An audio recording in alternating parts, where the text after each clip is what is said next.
12조 천지창조. 우리는 성부께서 말씀으로, 즉 그분의 이름을 통하여 하늘과 땅과 모든 피조물들을 아무것도 없는 데서부터 그분께서 보시기 좋을 대로 창조하셨고, 모든 피조물들에게 존재와 모양과 형태와 창조주를 섬길 수 있는 여러 가지 일들을 주셨음을 믿는다. 또한 성부께서는 자신의 영원한 섭리와 무한한 능력으로 만물을 여전히 붙드시고 다스리셔서 인간이 자신의 하나님을 섬길 수 있도록 만물이 인류를 섬기게 하신다.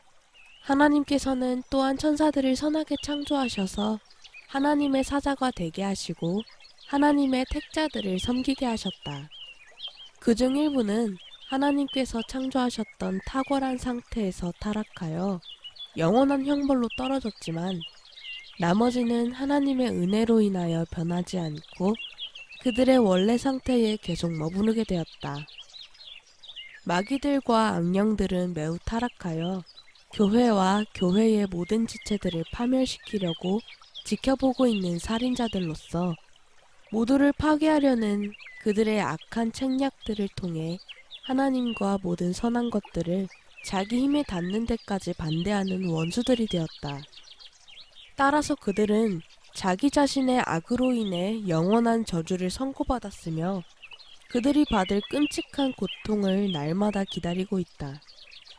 그러므로 우리는 영의 존재와 천사의 존재를 부인하는 사두개인들의 오류와 마귀는 독자적인 기원을 가지고 있으며 타락한 적이 없어 그들의 본성에 따라 처음부터 악하다고 주장하는 마니교도들의 오류를 거부하고 증오한다.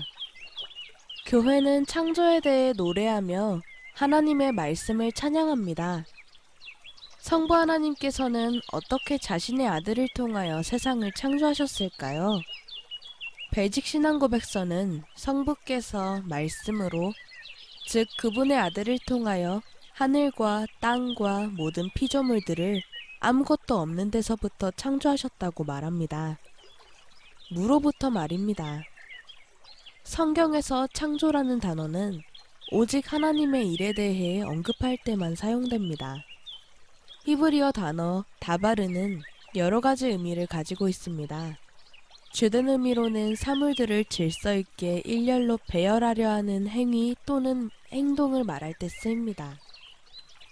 이 단어는 종종 하나님께서 말씀하셨다라고 번역되는데, 왜냐하면 히브리 사람들은 말하는 행위를 단어들을 질서 있게 늘어놓는 것으로 보았기 때문입니다. 창조하는 것과 말하는 것의 이 관계는 살아계신 하나님의 행위를 안에서 생생하게 표현되고 있습니다. 하나님의 말씀은 곧 행하심입니다.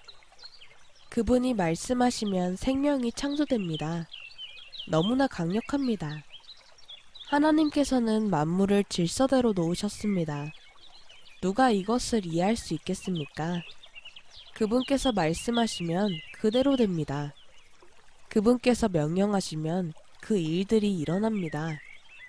성경은 시간이 시작되었을 때에 깊은 어둠과 공허가 있었다고 말합니다. 빛은 비춰진 적이 없었습니다. 빛의 파장은 아직 존재하지 않았습니다. 이는 태초에 암흑이 있었고 어떤 형태의 생명도 없었음을 의미합니다. 그때 하나님의 음성이 들렸습니다. 빛이 있어라. 그러자 빛이 존재하였습니다. 생명의 근본이 되는 것이 갑자기 생겨났고 생명을 주는 힘이 온통 흘러넘치게 되었습니다.